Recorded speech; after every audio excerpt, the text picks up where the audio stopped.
Imagine you were a new believer in Antioch. They show up, they preach the gospel. Good. Okay, how does that impact my life? I don't know. And then somebody says, something about the book of Deuteronomy, and you're like, what is Deuteronomy? I don't have a clue what that says. I need somebody to help me. And they say, Jesus. Oh, I trust in Jesus. They say, he's the Messiah. Wait, what's that? Because they don't know all these things. And maybe you don't, and that's okay. You can do what they did, which is learn from Scripture. And Barnabas shows up, and you go, who are you? This guy shows up, you're like, should we listen to you? I don't know. And they heard him telling them about Jesus and showing it to them in Scripture and said, yes. They love Jesus so much, they go, he's telling me about my Lord. I want to listen. And their life didn't look all that radically unusual. They still went to their jobs. They fellowshiped with people in Antioch, but they learned from Paul and Barnabas when they showed up.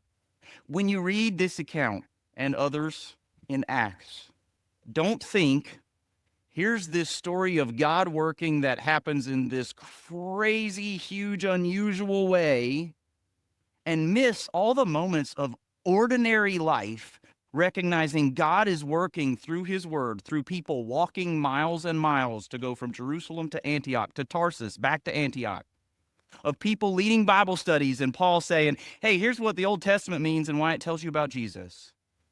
Don't miss the ordinary things that God was working in that stand underneath all of these stories. It's possible to see grace. That's what Barnabas saw. He saw God working and he leaned into it.